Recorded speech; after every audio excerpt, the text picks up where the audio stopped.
Martial Pick, Kabanata 4805. Regalo.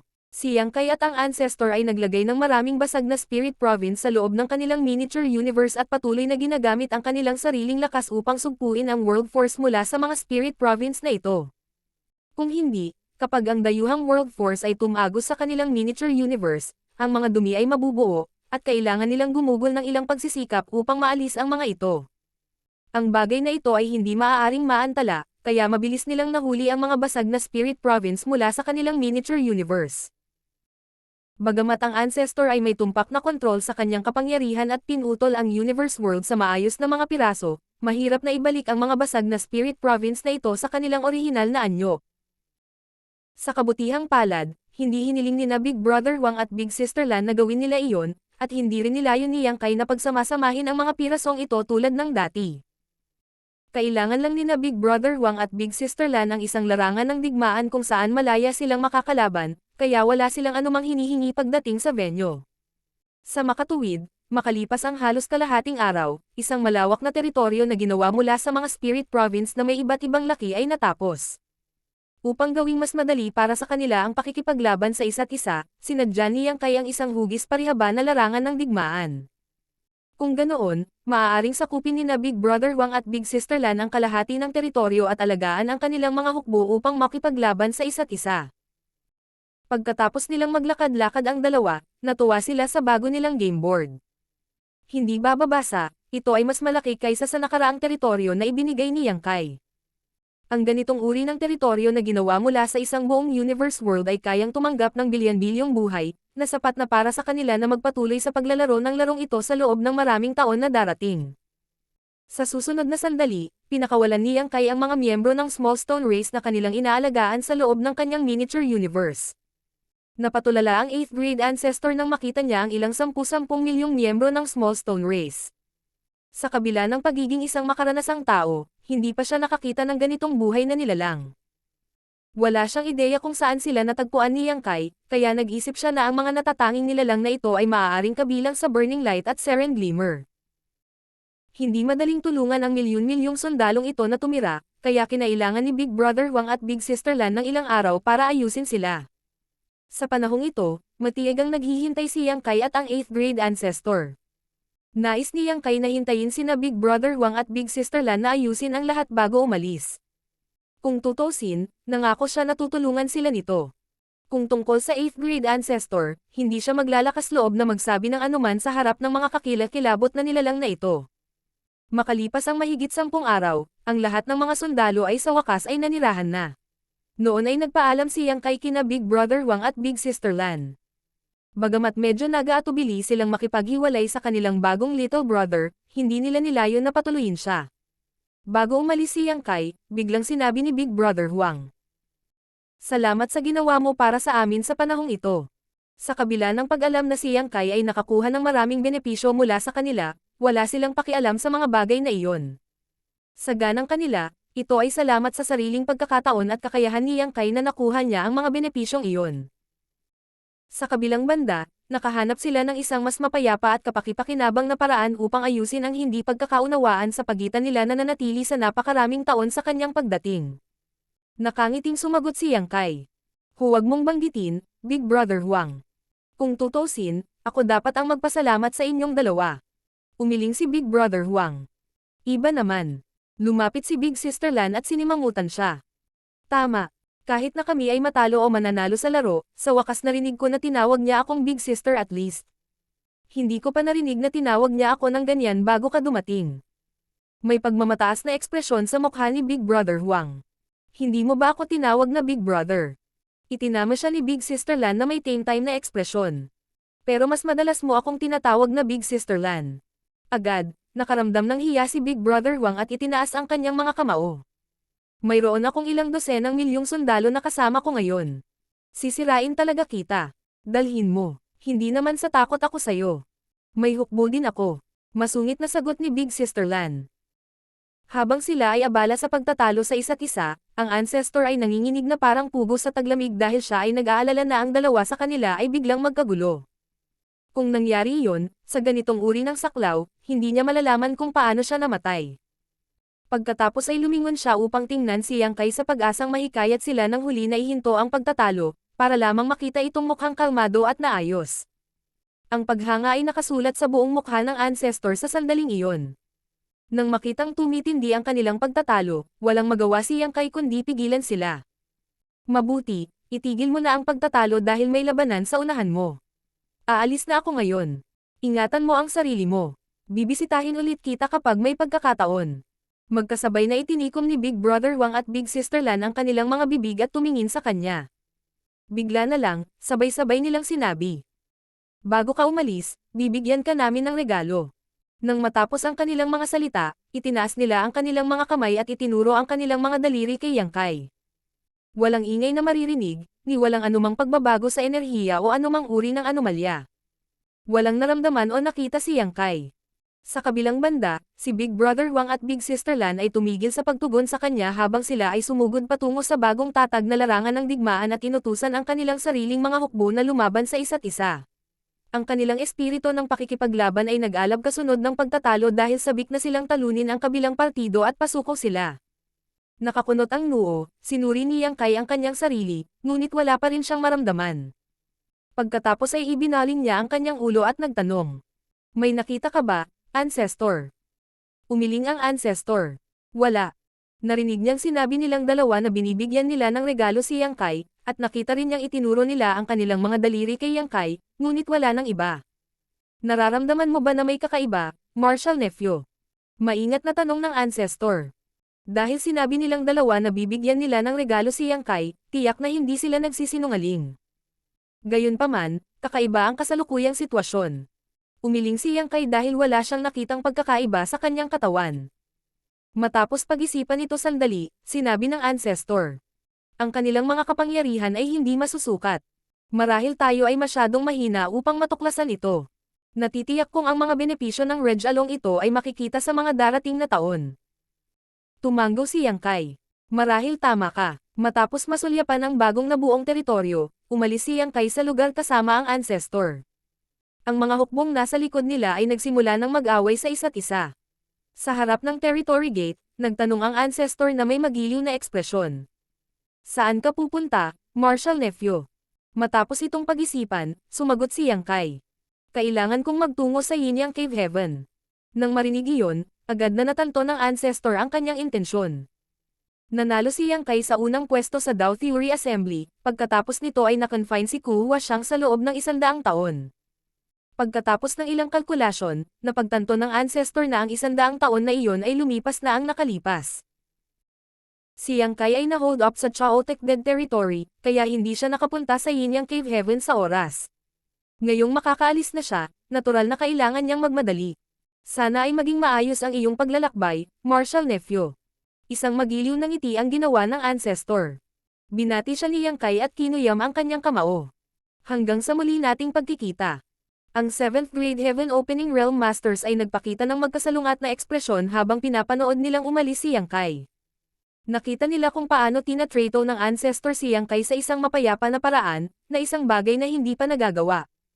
Kahit na sila ay nasa 7th grade, na isang grado sa itaas ni Yang Kai, hindi pa sila nakatanggap ng ganoong pagtrato mula sa Ancestor.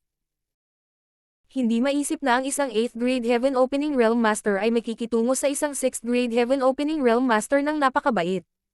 Sa sinabi nito, halatang hindi ordinaryong 6th Grade Heaven Opening Realm Master si Yang Kai dahil malaya siyang nakapasok at nakaalis sa Chaotic Dead Territory. Ancestor. Ligtas na ba talaga ngayon ang Chaotic Dead Territory? Tanong ng isa sa mga masters. Matapos sukatin ang kanyang mga salita, ang Ancestor ay sumagot.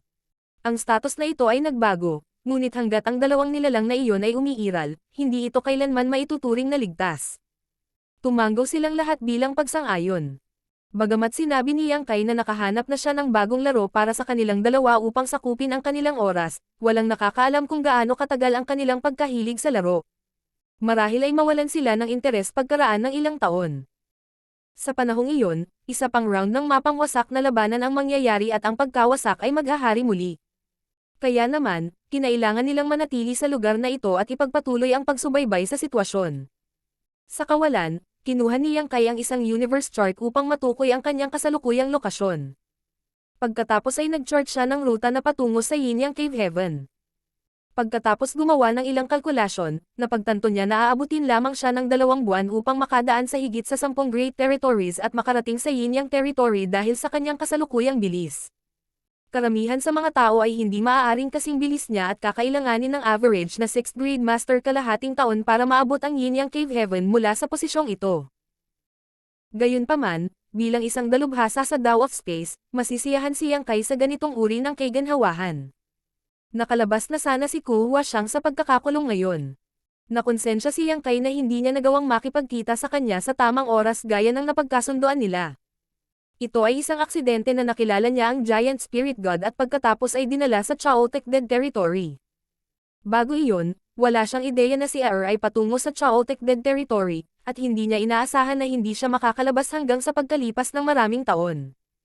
Iniisip niya kung papatayin siya ni Shu Linggang pagdating niya sa Yinyang Cave Heaven. Nabalot siya ng takot nang maalala niya ang paraan ng paghawak ni Shu Linggang ng espada sa kanyang kamay.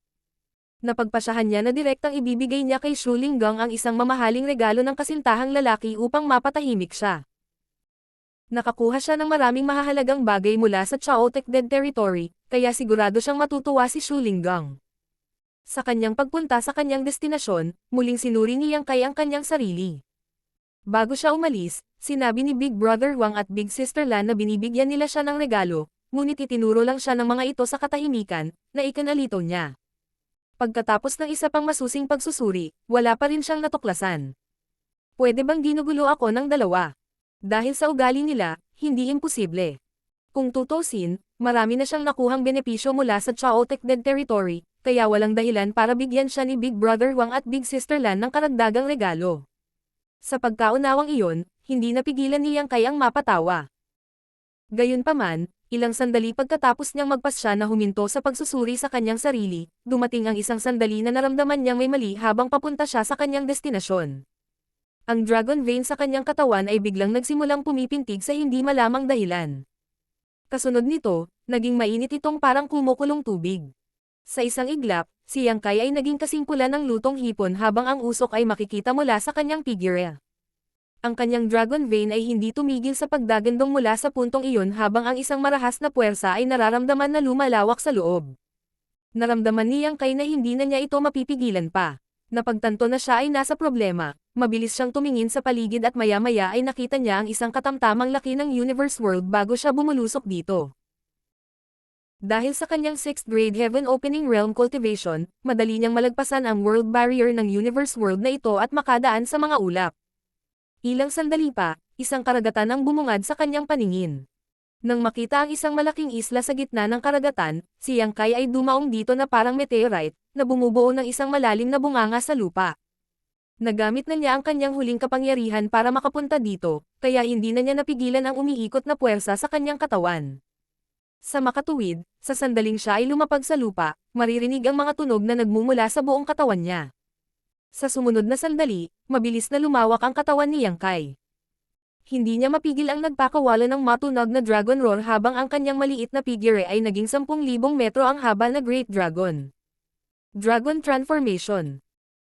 Sa pagkakataong ito, hindi siya ang nagkusa na mag-transform sa isang dragon, sa halip, wala siyang pagpipilian kundi ang maging isang Great Dragon kasunod ng kaguluhan ng dragon vein sa kanyang katawan. Martial Peak, Kabanata 4806. 20,000 metro. Nakaramdam ng sobrang init si Yang Kai na para bang nasusunog siya. Kusang umiling siya at bumulusok sa tubig habang patungo sa kailaliman ng karagatan. Habang palalim ng palalim ay mas lalong nanlamig ang nararamdaman niya. Habang sa wakas ay nakaramdam siya ng ginhawa, nagsimulang kumulo ang tubig sa karagatan saan man siya magpunta.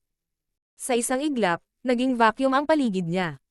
Wala siyang ideya kung ano ang nangyayari sa kanya, ngunit hindi siya nakakaramdam ng panganib. Sa halip, inaabangan niya ang malapit nang mangyari, kahit hindi siya sigurado kung ano iyon. Hindi nagtagal ay napagtanto ni Yang Kai kung ano ang nangyayari. Kasunod ng matinding sakit, ang lahat ng buto sa kanyang katawan ay nagsimulang pumutok ng malakas. Ang kanyang 10,000 metrong figure, na napakalaki na, ay mabilis na lumalawak sa bilis na lampas sa kanyang imahinasyon. Nakuha niya ang Golden Divine Dragon Source noong nasa Tongzuan Realm pa siya noon.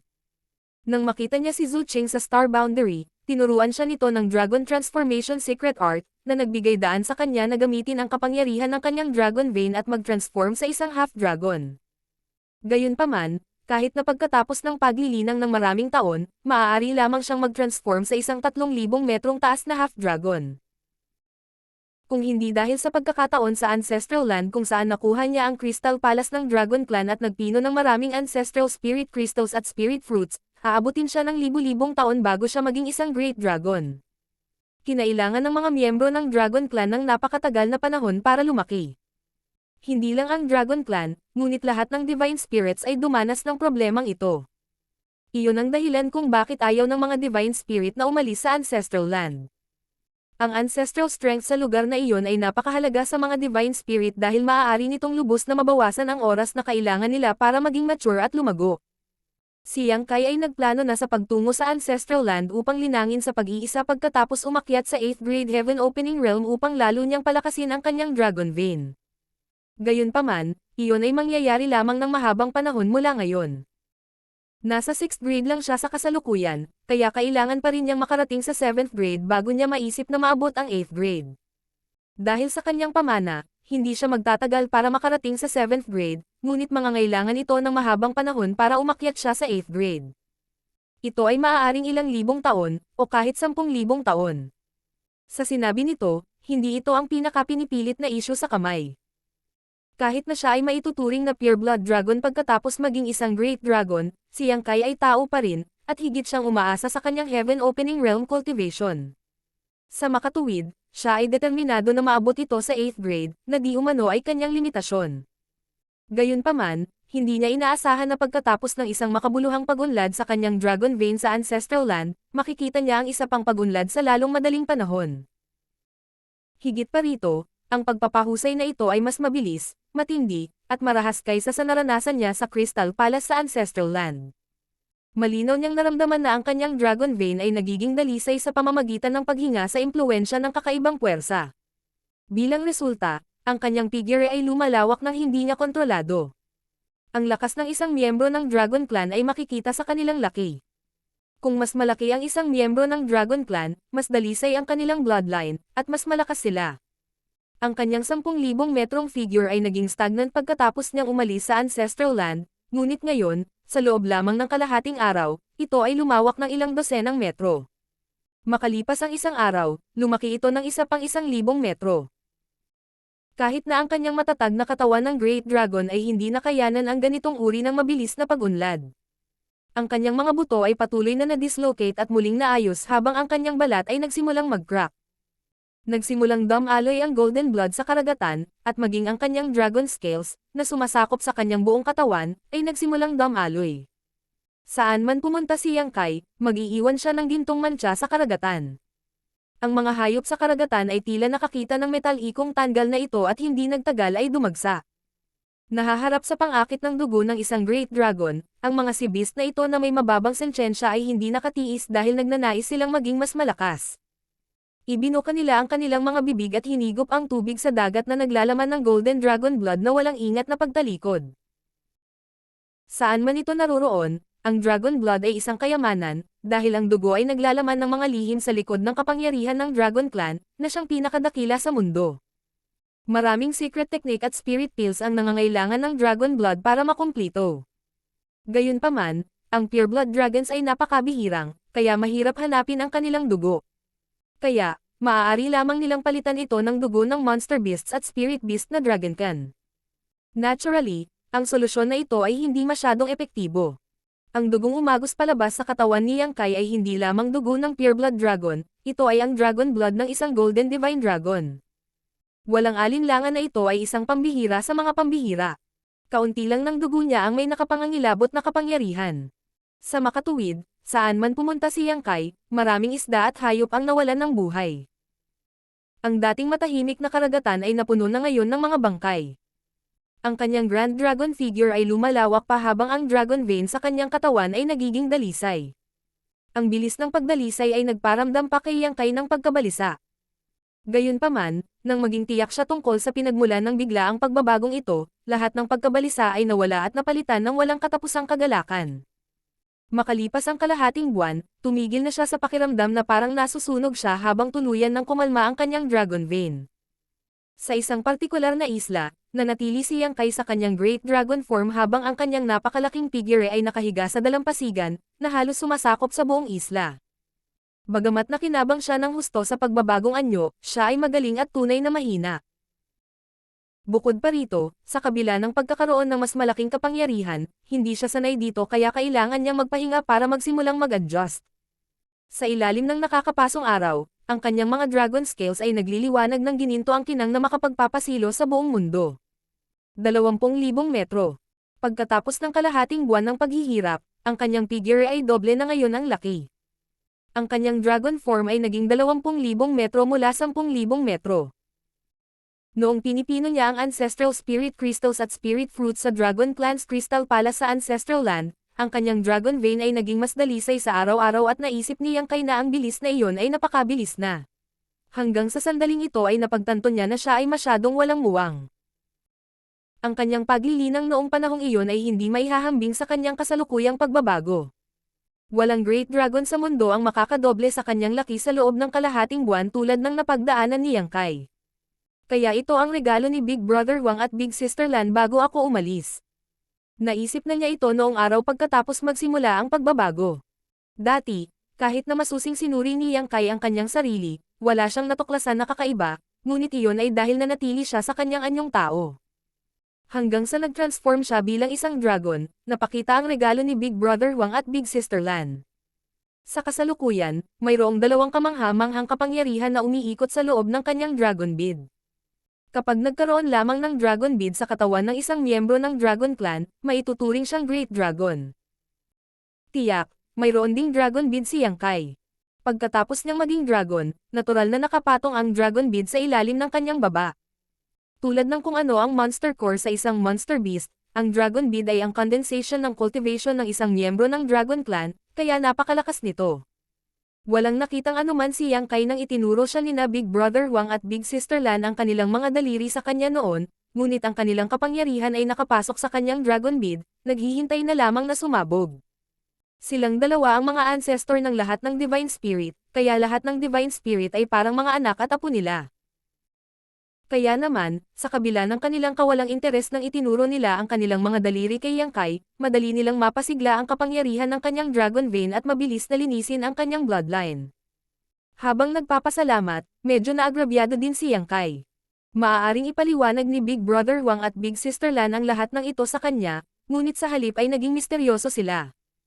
Noong una ay inakala ni Yang Kai na pinaglalaroan lang siya ng mga ito, kaya labis siyang nagulat nang mapagtanto niyang may regalo talaga. Ang proseso ng paglilinis na ito ay lubusang napagod kay Yang Kai. Hindi sa sinusubukan niyang labanan ito, ngunit ang bilis ng paglilinis ay isang nakakapanghinayang pisikal at mental na pagsubok para sa kanya. Buti na lang at hindi naganap ang pagbabago noong nasa labanan siya. Kung ang gayong pagbabago sa kanyang dragon vein ay naganap noong siya ay nasa labanan, hindi niya magagawang magpatuloy sa pakikipaglaban. Sa halip, siya ay masasaktan o mapatay pa kapag ang kanyang lakas ay nawala sa kontrol. Ito ay tunay na isang napakahalagang regalo, ngunit maraming mga reklamo ang dapat matanggap. Sa kasalukuyan, si Yang Kai ay parehong nagagalak at nag-aalala. Ang mahiwagang puwersa mula kina Big Brother Wang at Big Sister Lan sa kanyang dragon bead ay nakatulong sa kanya na linisin ang kanyang bloodline at naging dahilan upang dumaan sa exponential growth ang kanyang pormang Great Dragon, ngunit hindi pa sila nauubos at nanatiling nakatago sa kanyang dragon bead. Iniisip ni Yang Kai kung maa-activate ba sila para bigyan siya ng isa pang kaaya-ayang sorpresa kapag hindi siya nag-aalinlangan. Ang hakbang na ito nina Big Brother Wang at Big Sister Lan ay parang isang kalokohan mula sa dalawang batang-bata. Dati silang pinangunahan ng ilong ni Yang Kai sa Chaotic Dead Territory, kaya naman nagpasya silang bigyan siya ng regalo na nagsisilbi ring parusa bago siya umalis. Wala silang pakialam kung malagay sa panganib si Yang Kai dahil doon. Napagtanto ito, natahimik si Yang Kai. Ang mga kapangyarihan mula kina Big Brother Wang at Big Sister Lan ay maaaring makatulong na mapabuti ang kanyang bloodline, ngunit ang problema ay hindi niya makontrol ang proseso. Nagkaroon siya ng urge na bumalik sa Chaotic Dead Territory at makipagtalo sa kanilang dalawa.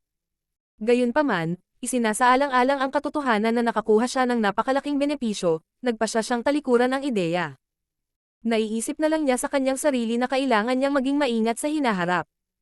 Kung ang mga kapangyarihan sa kanyang Dragon Bead ay talagang sumabog kapag siya ay nakikipaglaban sa mabigat na mga kaaway, siya ay mapupunta sa isang kakilakilabot na estado. Walang duda na ang isang miyembro ng Dragon Clan ay may hindi kapani-paniwalang kapangyarihan sa pagpapanumbalik. Bagamat ang lahat ng balat ni Yang Kai ay pumutok sa proseso ng paglilinis, ang kanyang mga sugat ay mabilis na gumaling. Habang nakakaramdam ng kalmado, tahimik na naramdaman ni Yang Kai ang pagtaas ng kapangyarihan sa kanyang katawan.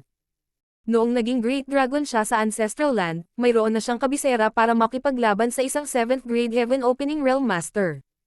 Ngayong lumaki na ang kanyang figure sa 20,000 metro, ang average na 7th grade Heaven Opening Realm Master ay hindi magiging tugma para sa kanya. Gayunpaman, ang kanyang kapangyarihan ngayon ay nakaramdam ng kakaiba sa kanya. Bilang tao, siya ay nasa 6th grade. Kung siya ay nahaharap sa isang 7th grade Heaven Opening Realm Master, maaari niyang labanan ang mga ito, ngunit maaaring hindi siya magtagumpay na talunin ang gayong kalaban. Halos hindi niya maitawid ang malaking agwat sa pagitan ng 6th grade at ng 7th grade. Gayunpaman, kung siya ay mag-transform sa isang Great Dragon, maaari siyang agad na maging katugma para sa kahit na isang peak 7th grade Heaven Opening Realm Master. Naisip ni Yang Kai na hindi pa rin niya kayang harapin ang isang 8th grade Heaven Opening Realm Master. Kahit na wala siyang ideya kung gaano kalakas ang isang 8th grade Heaven Opening Realm, mayroon siyang malabong pangunawa. Habang siya ay naliligaw, biglang nakarinig si Yang Kai ng ilang mga tunog na nagmumula sa malapit at iminulat niya ang kanyang mga mata upang tumingin sa karagatan. Tila may malaking isda na lumalangoy sa ilalim ng tubig. Sa susunod na sandali, ang tubig ng dagat ay humiwalay sa mga gilid at nagsiwalat ng isang sea carp na nagradiated ng mahinang gininto ang glow. Ang carp ay ilang dosenang metro ang layo mula sa ulo ni Yang Kai at nakatitig sa kanya. Sa sandaling iyon, naging awkward ang ekspresyon ni Yang Kai. Iyon ay dahil ramdam niya na may kadugo ang sea carp na ito na may kaugnayan sa kanya. Parang inapo niya ang sea carp na ito. Kahit na dati siyang naabala sa paglilinis ng kanyang dragon vein, alam pa rin ni Yang Kai ang mga pagbabagong naidulot ng kanyang dragon blood sa nakapalibot na karagatan. Ang mga sea beast na iyon na nagnanais ng kanyang dragon blood at kinain ito, anuman ang kanilang laki at lakas, ay patay na ngayon. Hindi nila kinaya ang marahas na puwersa sa loob ng kanyang purong dragon blood. Martial Pick, Kabanata 4807. Golden Carp. Habang ang dragon blood ni Yang Kai ay naging sanhi ng hindi mabilang na mga sea beast na nawalan ng buhay, tila may kaunting survivor dito. Ang sea carp sa harap ng kanyang mga mata ay halatang kinain ang kanyang dragon blood, ngunit ito ay sapat na mapalad upang mapanatili ang buhay nito. Iyon ang dahilan kung bakit naramdaman ni Yang Kai na konektado ang kanilang mga bloodline. Ang aura ng sea carp na ito ay hindi masyadong malakas, kaya hindi maisip ni Yang Kai kung bakit ito nakaligtas pagkatapos isubo ang kanyang dragon blood. Kumbaga, walang dahilan para mabuhay ang isang mahinang nilalang na buhay, ngunit iyon lang ang natamo ng sea carp. Naiisip lang ni Yang Kai na ang buhay ay talagang puno ng misteryo. Maraming tila imposibleng mga bagay sa mundo na talagang nangyari. Dahil mismo sa mga bagay na ito na hindi dapat umiral ay nagdulot ng walang katapusang kababalaghan at kamangha-manghang mga pagbabago sa malawak na universo na ito. Sa sandaling ito, ang sea carp ay may hawak na dragon scale na kasing laki ng dustpan sa bibig nito. Ang dragon scale ay nagpalabas ng gininto ang glow at naglabas ng malakas na aura ng Dragon Clan. Tila, ito ay isang dragon scale na nahulog mula sa figure ni Yang Kai. Dahil sa paglawak ng kanyang figure, maraming dragon scales ang nalaglag. Pagkatapos nilang magtitigan saglit, ipinikit ni Yang Kai ang kanyang mga mata.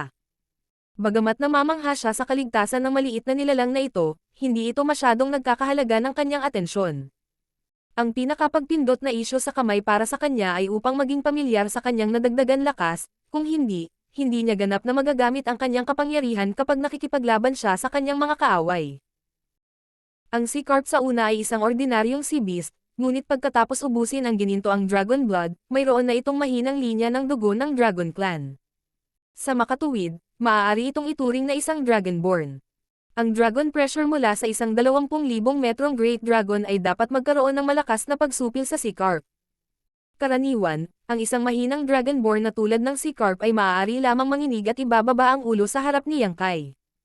Gayunpaman, ang maliit na isda ay tila hindi naapektuhan ng ganitong uri ng pagsugpo sa linya ng dugo. Bagamat natatakot ito, puno rin ng pananabik ang mga mata nito.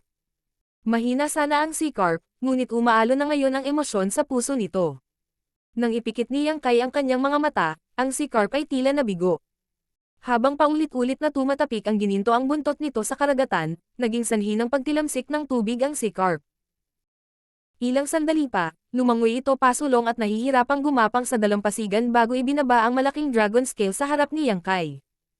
Kasunod yun, pumulupot ito pabalik sa karagatan at lumundag sa tubig sa tuwa bago lumangoy patungo sa kailaliman ng karagatan. Nang imulat ni Yang Kai ang kanyang mga mata makalipas ang 2 buwan, nakita niya na maraming sariling dragon scales ang nasa harapan niya habang ang Sea Carp ay wala kahit saan, dahilan upang magtaka siya kung nasaan ito.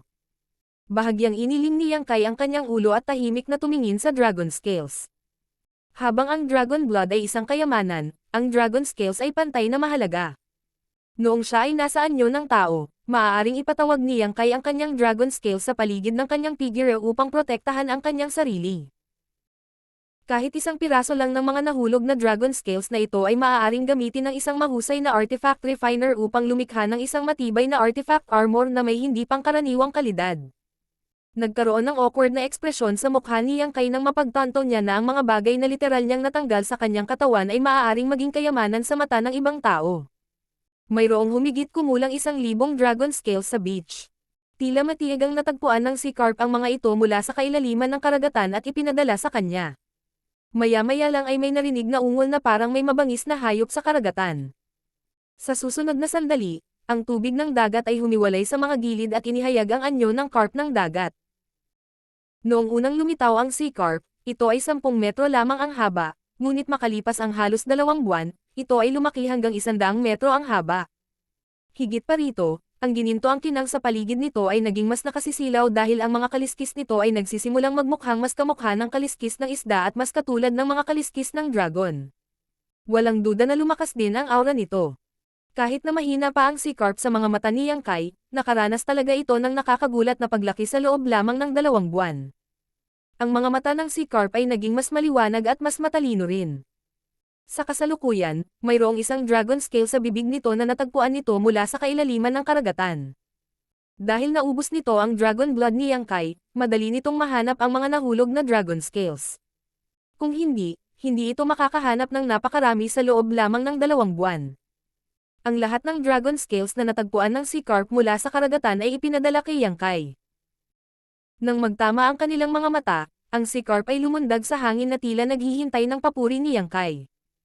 Pagkatapos, tahimik itong tumitig sa kanya. Nakaharap sa dambuhalang at marangel na Grand Dragon, ang Sea Carp ay hindi natakot kahit kaunti. Sa halip, napuno ito ng kagalakan. Pinahaba ni Yang Kai ang kanyang dragon claw at hinawakan ang Sea Carp sa tabi ng malaking bahagi ng karagatan bago sila hinayla palapit sa kanyang sarili. Matapos itong pag-isipan, ipinadala niya sila sa kanyang miniature universe. Dahil ang kanilang mga kapalaran ay konektado sa isang paraan, siya ay nagpasya na panatilihin ang dagat carp. Kung tungkol sa malaking halaga ng dragon scale sa lupa, hindi nilayon ni Yang Kai na talikuran sila. Bagamat ang mga bagay na ito ay nahulog mula sa kanyang katawan, lahat sila ay mga kayamanan. Sa hinaharap, maaari niyang ipadala ang mga ito sa Great Evolution Paradise at hilingin kay Grandmaster Mafan na gumawa ng ilang artifact armors para sa kanya. Bagamat nagsikap ang Sea Carp na ibalik ang 1,000 o higit pang dragon scales mula sa karagatan sa nakalipas na 2 buwan, marami sa kanila ang nanatili sa ilalim ng alon. Habang may nag-iisip sa isipan ni Yang Kai, ang lahat ng dragon scales, na nakakalat sa paligid ng karagatan, ay tila tinawag habang sila ay tumalon palabas ng karagatan at naging mga sinag ng liwanag bago lumapit kay Yang Kai. Sa mahigpit na pagsasalita, ang mga dragon scales na ito ay naiwan pagkatapos ng kanyang pagbabago, kaya madali niyang matawag ang mga ito. Pagkatapos ay inalis niya ang kanyang dragon form at bumalik sa pagiging tao. Habang nakatingin siya sa isang partikular na direksyon, lumukso siya sa hangin. 100 kilometro ang layo sa direksyong iyon, maraming figure ang sumaludo sa kanya at magalang na pinanood siyang umalis. Sila ang mga Great Emperor ng Universe World. Sa katunayan, natukoy na nila ito nang si Yang Kai ay lumagpas sa hadlang ng Universe World at dumating sa lugar na ito. Kung tutusin, sila ang mga Great Emperor na kinikilala ng World Heavenly Way na ito, kaya lubos nilang alam ang lahat ng nangyayari dito. Gayunpaman, ang dragon pressure ni Yang Kai ay masyadong nakakatakot.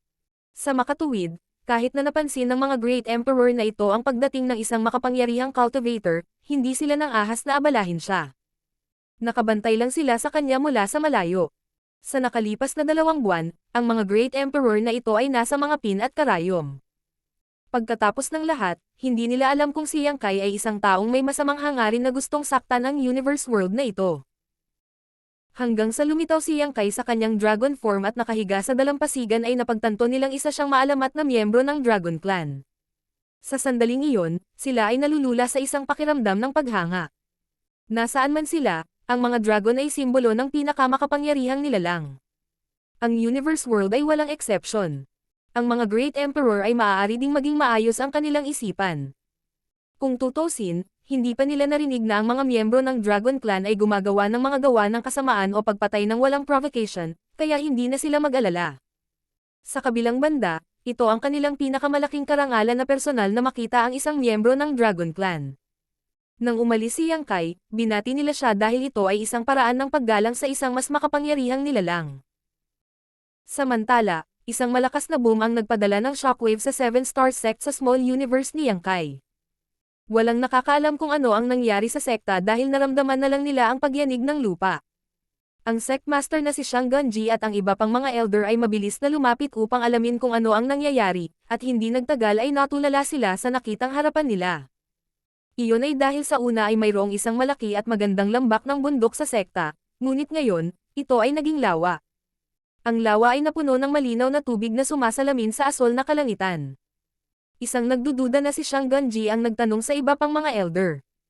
Lagi na bang may ganoong lawa sa ating sekta? Lahat sila ay umiling sa sagot ni Gun Chenxing.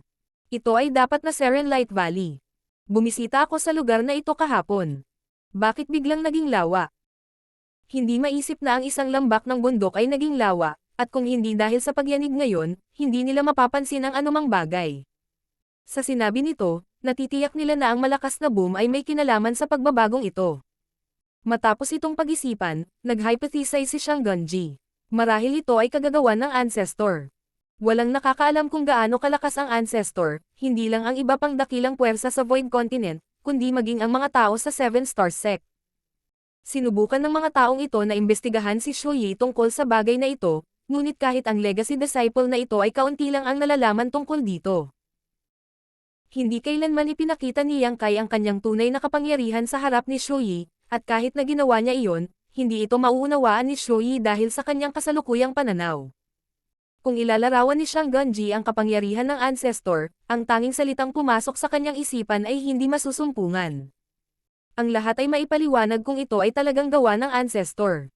Gayunpaman, kailangan pa rin nilang alamin kung iyon nga ang nangyari. Nang naghahanda si Shang Gunji na tumungo sa tirahan ng ancestor, isang dambuhalang anino ang biglang lumitaw sa gitna ng lawa. Sa susunod na sandali, isang mapanganib na aura ang lumabas. Tingnan mo, napasigaw si Shang Gunji sa gulat. Siya ngayon ay nasa First Order Emperor Realm, at maliban sa ancestor, siya lang ang Emperor Realm Master sa 7-star sect. Kaya naman, siya ang unang nakadetect ng aura. Bago pa man natauhan ang grupo, isang malaking golden carp ang biglang tumalon mula sa lawa. Sa ilalim ng maningning na araw, ang gininto ang pamumula ay nagliliwanag ng gininto ang kinang na napakaliwanag na ang mga taong ito ay halos hindi na may dilat ang kanilang mga mata. Lahat ng mga ito ay hindi maiwasang paliitin ang kanilang mga tingin. Puff! Sa susunod na sandali, ang gininto ang carp ay nag-spray ng isang subo ng tubig sa kanilang lahat. Sa isang solemne na ekspresyon, pinaandar ni Shang Gunji ang kanyang Emperor Chi at hinaranggan ang tubig. Pero hindi nagtagal, napagtanto niya na ang tubig na ibinuhos mula sa bibig ng Golden Carp ay hindi naman nakakasama. Parang pinaglalaroan lang sila ng Sea Beast. Tiyak na nataranta ang Golden Carp sa kanyang ginawa. Matapos mahulog muli sa lawa, saglit itong tumitig sa kanila bago ito natuwa. Habang itinaas nito ang buntot, kumuha ito ng maraming tubig at lumundag sa hangin bago muling i-spray kay Shang Gunji at sa iba pa. Muling itinaas ni Shang Gunji ang kanyang kamay, ngunit sa pagkakataong ito, naramdaman niya ang kaunting kapangyarihan mula sa tubig na nag-spray mula sa bibig ng gintong carp. Habang patuloy niyang hinaharangan ang tubig, ang Golden Carp ay lalong nagpalakas ng lakas hanggang sa hindi na niya maalis ang tubig. Sa sandaling iyon, ang mga pinuno ng 7-star sect ay nababad sa tubig, na naging dahilan upang sila ay tila napahiya. Napangiti si Shang Gunji, iniisip na ang ancestor ang naglagay ng gintong carp at lawa dito, kung hindi, wala siyang maisip na iba pang posibleng paliwanag. Malinaw niyang naramdaman na ang gintong carp na ito ay mas malakas kaysa sa kanya. Ang tanging dahilan lang kung bakit siya nagtiyaga ng ganito katagal ngayon lang ay inaasar siya ng kabilang partido. Nang dumating si Shuyi na nagmamadali at nakita si Xiang Ganji at ang iba pa sa ganoong kalagayan, natural siyang nabigla. Na parang si Shuyi ang kanilang tagapagligtas, nagmamadaling nagtanong si Xiang Ganji. Marshal Nephew, ano ang nangyayari sa isda at lawa na ito? May sinabi ba ang ancestor? Mabilis na sumaludo si Shuyi sa kanilang lahat at sumagot. Ang Honored Master ang naglagay ng isda at lawa dito. Sinabi niya sa akin na alagaan ko itong mabuti. Nang marinig iyon, lahat sila ay nakahinga ng maluwag. Kahit na sila ay nag-isip na ito ay kagagawan ng ancestor, hanggang sa kinumpirma ito ni Shuyi ay maaari silang maging sigurado. Marshal Pick, Kabanata 4808. Chen Shu. Si Yang Kai ay gumugol ng mga 30 taon sa Chaotic Dead Territory. Sa panahong ito, humigit kumulang 100 taon na ang lumipas sa miniature universe. Sa kasalukuyan, ang daloy ng oras sa miniature universe ay 4 na beses na mas mabilis kaysa sa labas ng mundo. Nang umakyat si Shuyi sa Saint Realm mula sa Transcendent Realm, ang daloy ng oras sa miniature universe ni Yang Kai ay bumilis mula 2 beses hanggang 3 beses kaysa sa labas ng mundo. Sa itaas ng Saint Realm ay ang Saint King Realm, Origin Returning Realm, Origin King Realm, at iba pa. Nang makarating si Shuyi sa Saint King Realm at sa Origin Returning Realm, hindi nagbago ang daloy ng oras sa miniature universe. Gayunpaman, nang makapasok siya sa Origin King Realm, ang daloy ng oras sa miniature universe ni Yang Kai ay naging 4 na beses na mas mabilis. Ngayon, si Shuyi ay nasa tuktok na ng Origin King Realm. Kung hindi pa sinabi ni Yang Kai sa kanya na sugpuin ang kanyang cultivation, nakarating na siya sa Dao Source Realm. Ang paglaki ng Shuyi ay hindi mabagal o mabilis. Sa loob lamang ng 100 taon, siya ay lumaki mula sa isang mortal na walang anumang pundasyon tungo sa isang Origin King Realm Master. Ang karaniwang tao ay maipagmamalaki sa gayong tagumpay, ngunit iba si Shuyi. Siya ang ikatlong disipulo ni Yang Kai at nakatira sa miniature universe ni Yang Kai. Higit pa rito, nilinang niya ang isang secret art na pinangalan ng Great Nothingness Scripture na naipasa mula noong sinaunang panahon. Hindi nakakagulat na nakagawa siya ng ganoong tagumpay. Ang dahilan kung bakit sinabi sa kanya ni Yang Kai na sugpuin ang kanyang cultivation ay dahil gusto niyang maghanda siya para sa pag-akyat sa Heaven Opening Realm. Katulad ng gusto niyang sugpuin ni Zhao Ya ang kanyang cultivation noong nakaraan. Ang Star Boundary ay isang duyan na ngayon upang alagaan ang hinaharap na Heaven Opening Realm Masters, at kung mas mababa ang cultivation ng isa, mas maraming benepisyo ang makukuha nila sa paglilinang doon. Bagamat walang pagkakataon si Shuyi na simulan ang kanyang martial Dao sa Star Boundary mula pagkabata, na magbibigay daan sa kanya na makakuha ng pinakamalaking benepisyo mula sa World Tree, makakamit pa rin niya ang magagandang bagay sa buhay kung magsisimula siyang magtanim sa bituin. Hangganan bilang isang Origin King cultivation. Sa itaas ng Origin King Realm ay ang Dao Source Realm at ang Emperor Realm. Kapag nakarating na siya sa Dao Source Realm, hindi na siya makakakuha ng maraming benepisyo sa pamamagitan lamang ng pagpunta sa Star Boundary sa puntong ito. Nagplano si Yang Kai na paakyatin siya sa Dao Source Realm sa Star Boundary. Kung ganoon, ang kanyang potensyal ay maaaring ganap na linangin, na magbibigay daan sa kanya na magkaroon ng pagkakataon na maging pare-pareho sa rate ng paglaki ng kanyang eldest senior brother at second senior sister. Gayunpaman, si Shuyi ay kailangang magdusa ng kaunti dahil doon. Sa paglipas ng mga taon, higit na umasa siya sa kanyang mga pangarap upang linangin. Kaya naman, sa tuwing siya ay nagsasaka, siya ay nakaidlip, at ngayon ay nakasanayan na niyang matulog tuwing gabi. Dahil gusto ni Yang Kai na sugpuin niya ang kanyang cultivation at hindi makamit ang isang pambihirang tagumpay, nangangahulugan ito na hindi siya makatulog. Sa una, lagi siyang inaantok at may mga pagkakataong halos makatulog na siya. Sa kabutihang palad, nagawa siyang gisingin ni Yang Kai sa tamang oras upang hindi nadalhin ng huli ang mga kahihinatnan ng pag-akyat sa Dao Source Realm. Unti-unti, nasanay na si Shuyi na labanan ang antok. Nang sabihin sa kanya ni Yang Kai na alagaan ang Golden Carp, talagang naramdaman niyang dumating ang isdang ito sa tamang oras. Total wala naman siyang magagawa dahil bawal siyang matulog o magtanim. Gayunpaman, hindi nagtagal ay napagtanto ni Shuyi na ang gininto ang carp ay sadyang masyadong malikot. Araw-araw ay binababad siya ng mga isda sa tubig, na naging dahilan para palagi siyang magulo at nahihiya. Kumalat na parang apoy ang balitang mayroon na ngayong sect-protecting divine beast. Maraming mga disipulo ang lumapit upang makita ang hayop sa dagat, At kapag nakita nila ang gintong karpa na nagpapakita ng sarili, lahat sila ay bumulalas sa pagkamangha. Ang ideya ng isang sect-protecting divine beast ay nagmula kay Shang-Gunji. Saan man nanggaling ang Golden Carp, kailangan itong bigyan ng titulong sect-protecting divine beast dahil dinala ito ng ancestor sa lugar na ito. Alam ng mga nakakita ng Golden Carp dati na ang sect-protecting divine beast na ito ay malikot at malikot. Ang gintong pamumula ay tila laging masaya kapag maraming tao sa paligid. Sa makatuwid, hindi naisip ng mga disipulo ang pagwiwisik ng tubig dahil palagi silang pumupunta sa lawa upang makipaglaro sa mga isda, na talagang nagligtas kay Shuyi ng maraming problema. Habang ang 7-star sect sa miniature universe ay abala sa ingay, si Yang Kai ay naglakbay sa walang laman sa buong orasan at sa wakas ay nakarating sa Yin Yang territory. Bagamat nakinabang siya ng malaki mula sa Red Along ibinigay sa kanya ni Big Brother Wang at Big Sister Lan bago siya umalis, maraming mga hindi katiyakan ang nananatili.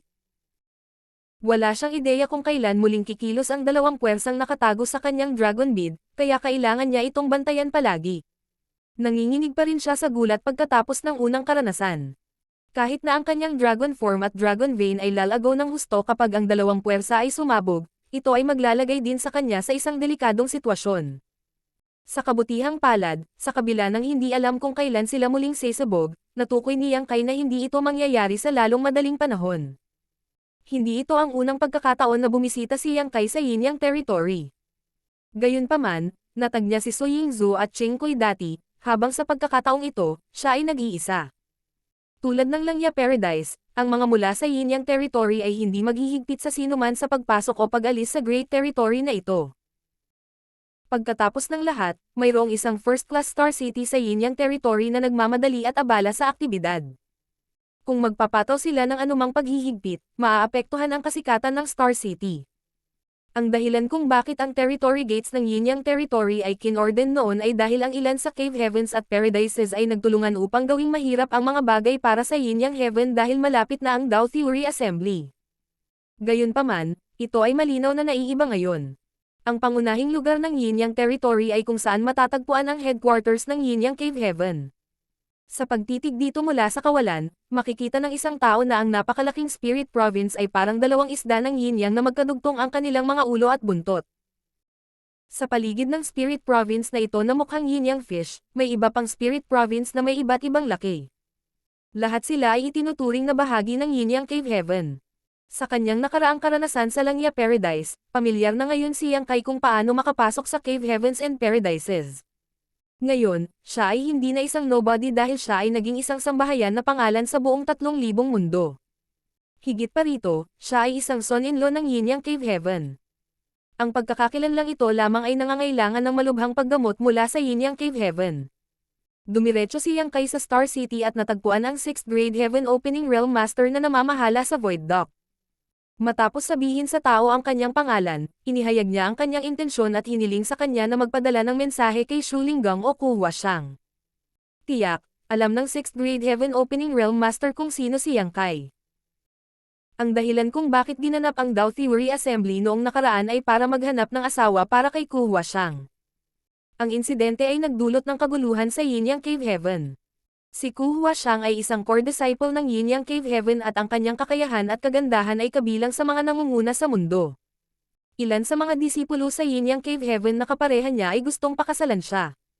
Sa kasamaang palad, nilabag niya ang tuntunin na nagsasaad na ang lahat ng Cave Heavens at Paradise ay kailangang manatiling nagkakaisa. Nahaharap sa panlabas na presyon, ang mga mula sa Yin Yang Cave Heaven ay walang pagpipilian kundi magbigay ng paliwanag. Ang Dao Theory Assembly ang naging resulta. Masasabing ang kasikatan ng Ku Huashang sa Yin Yang Cave Heaven ay kapantay, kung hindi mas mataas kaysa sa Gulinger sa Langya Paradise. Pagkatapos ng lahat, si Ku Huashang ay isang core disciple habang si Gulinger ay hindi. Nagkaroon ng pagkakaiba sa pagitan ng kanilang mga katayuan. Sa una, ang Dao Theory Assembly ay isang balangkas na ginawa ng mga Cave Heavens at Paradise na iyon. Handa silang hayaan ang kanilang 5th Grade Heaven Opening Realm Masters na magpakasal sa Yin Yang Cave Heaven at maging partner ng core disciple.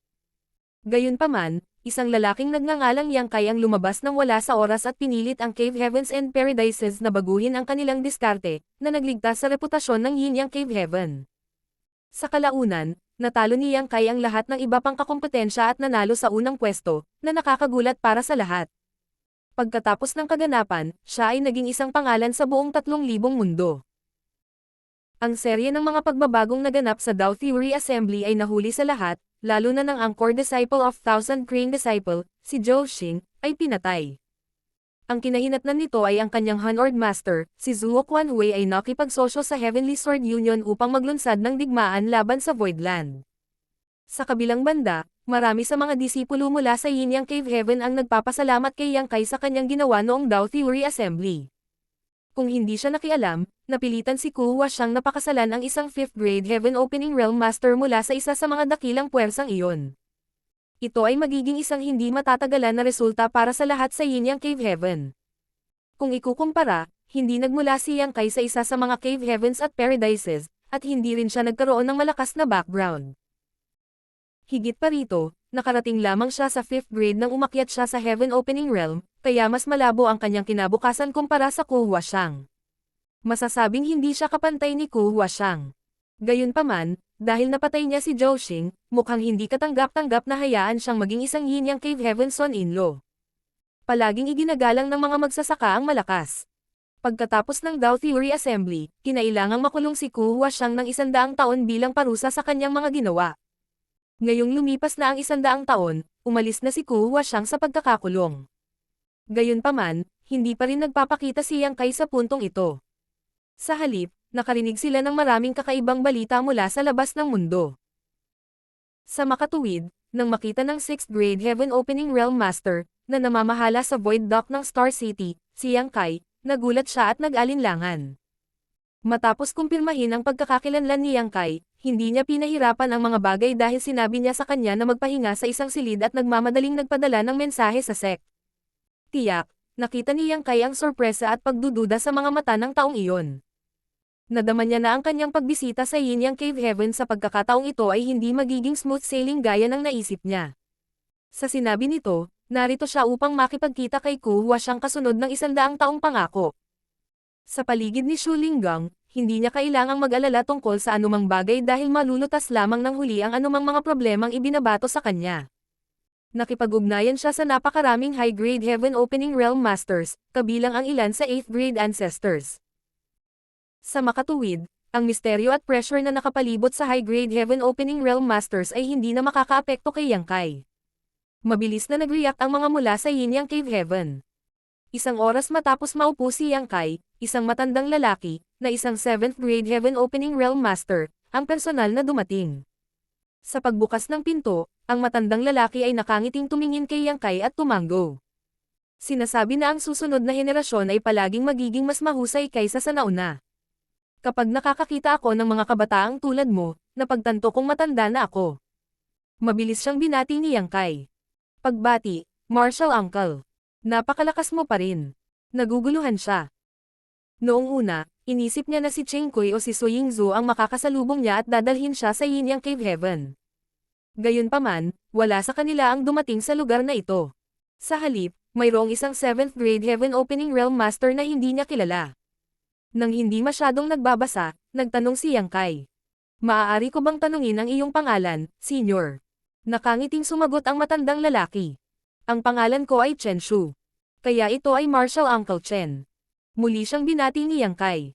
Hindi ito angkop na lugar para pag-usapan. Sumama ka sa akin sa sect. Oo, sa pangunguna ni Chen Shu, madali para sa kanila na makapasok sa Yinyang Cave Heaven. Noong binisita ni Yang Kai ang lugar na ito dati, sinabihan siyang manatili sa isang tiyak na spirit peak. Nakapunta na rin siya sa tirahan ni Ku Huaxiang, kaya naalala pa niya ang ruta. Gayunpaman, hindi nilayo ni Chen Shu na pangunahan siya upang makita si Ku Huaxiang o Shu Linggang. Sa halip, papunta siya sa isang hindi pamilyar na spirit peak. Tumingin si Yang Kai sa paligid na may kalmadong ekspresyon. Tila, ang spirit peak na ito ay kung saan nilinang ni Chen Shu. Pagdating sa spirit peak, pumasok sila sa isang grand hall at bawat isa ay umupo. Hindi nagtagal, isang mapang-akit at mahinhin na babae ang pumasok sa bulwagan. Habang nakayuko ang kanyang ulo, tila siya ay medyo nahihiya. Kasing ganda ng paglubog ng araw ang kaunting pamumula ng kanyang pisngi. Ang ikinagulat ni Yang Kai ay ang babae ay naglabas ng malakas na aura na nagmumungkahi na siya ay nasa 6th grade heaven opening realm. Kahit na ang kanyang mukha ay kaakit-akit, ang kanyang mga mata ay kasing dalisay ng tubig sa bukal. Ang kanyang malinaw na mga mata ay sumasalamin sa lahat ng kanyang nakikita. Ang kagandahan at kainosentehan ay perpektong isinama sa kanyang pagkatao, na nagbibigay sa kanya ng isang kaakit-akit na atraksyon.